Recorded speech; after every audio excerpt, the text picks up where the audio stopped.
The SEC East and a spot in the conference championship game are locked up, but of course, that college football playoff berth is still waiting out there. So, business to be taken care of concerning Florida and LSU. We've got Jackie Franchuli on the line from All Gators on SI. Jackie, how you doing today? I'm great, Mark. How are you doing? Doing just fine. Appreciate you jumping on here to talk Gators with a big game against LSU. Typically, a bigger game, a bigger matchup, more of a competitive game expected. Not necessarily this time around. Haven't checked out the spread, but I'm sure it's pretty substantial in the 15 range, I would guess. But there will be some personnel losses or some guys that are at least questionable approaching kickoff on the defensive side for the Gators. Yeah, they're questionable with Sean Davis and Rashad Torrance. Those two guys, Dan Mullen says he's not sure if they'll play this weekend, but one guy he knows will not play is Jeremiah Moon. They're expecting Moon to be back by the time they play Alabama in Atlanta for the SEC championship game. Sean Davis and Jeremiah Moon did not play in the last game, and actually Jeremiah Moon has been out for quite a few games actually. So Florida has been able to play without these guys. Now, Sean Davis, I think, would be a big loss, as well as Rashad Torrance. Rashad Torrance has been seeing some playing time, and he's such a young guy that has shown a lot of flashes. And Sean Davis, obviously, an athletic DB. And when you look at Florida's secondary, you would want more bodies in there. But again, this is against LSU. Mullen did not led us to believe that this is an extended period of time for injuries for these guys. So I don't think this will affect the Alabama game. The only one that we're watching as far as the Alabama game is Jeremiah Moon. There's also an offensive guy that could be coming back, which is Trent Whitmore. Remember a couple weeks ago, he had a punctured lung from a hit because of a rib. Dan Mullen expects him to be back. So there was one good news from his press conference earlier this week. Talking Florida football here at Mark Rogers TV, the voice of college football, with Jackie Franchuli from allgators.com on SI. So we will talk Alabama in the big matchup. I think the conventional thought process is that pretty much Bama's hitting on all cylinders. It's difficult to find a weakness. They are humming along. Florida's addressed some defensive concerns, but there are still questions there.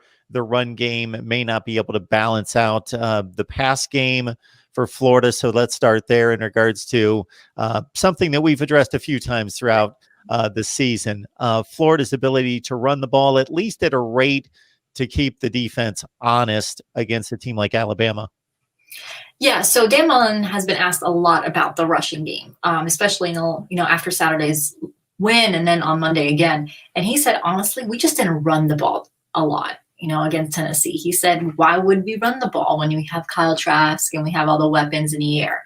And when you look at it, yes, they didn't actually just run the ball. A lot of their losses, on the ground were from sacks. That's probably where, I would be looking at as a problem is sometimes if you look at the right side of that offensive line, that's been where Kyle Trask has been, in trouble because, they're not blocking correctly that side of the line.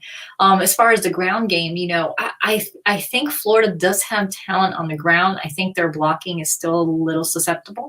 But at the end of the day, it's like we've been saying from the get-go, if you have a Heisman, contender as your quarterback, you have the weapons in the air that they do, I think you're going to see Dan Mullen still going for that air raid. I think sometimes we might be focusing a lot about the rushing numbers, but when you actually see the play breakdown, they're not trying to rush for the ball.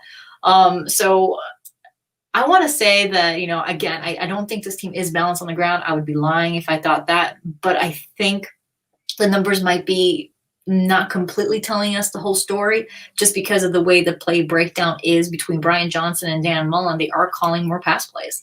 And then there are times where I question some of the decisions they might run, like, having Kyle Trask run in some moments where you think, why did you put Emory Jones in? Emory Jones obviously is a more gifted runner than Kyle Trask is under center. So that is something that maybe we see more in Alabama. We haven't seen the two quarterback system a lot this year by Florida. they've been a little more hesitant to do that. And to be fair, if I had Kyle Trask throwing the way he has, I probably wouldn't utilize a 2 quarterback system either. But last year, if you look back to the LSU game at Dev Valley, they used a 2 quarterback system very effectively between Emory Jones and Kyle Trask. I think that was the best game that we saw, how when Dan Mullen had scripted plays and drives and how they utilized Trask and Emory Jones without sacrificing momentum with whoever's under center.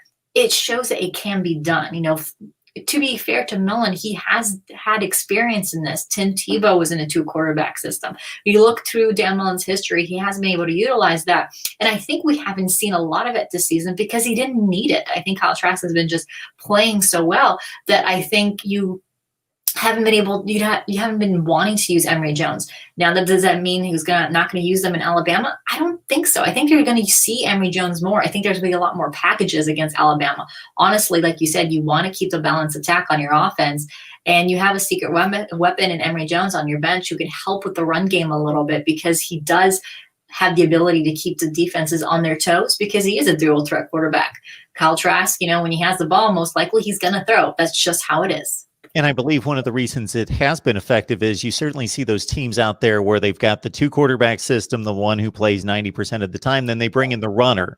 And the runner doesn't have the trust of the coaching staff to throw the ball, so he's just a runner. Where they developed Emory Jones to a certain point, and we certainly saw it for the first time last year, where he didn't have the entire playbook open to him, but they had maybe 3 to 5 throws and routes that they felt very comfortable where they would unleash him as a passer with certain routes. And therefore the defense would have to be on its toes and playing honest with Emory Jones in the game because he would throw the football. Yeah, exactly. Emory Jones does have an arm. He's definitely athletic on the ground, but he does have an arm. And, Dan Mullen has scripted plays for him where he does utilize that arm strength. And I think that's where Emory Jones provides a different, outlook than when your regular 2 quarterback system.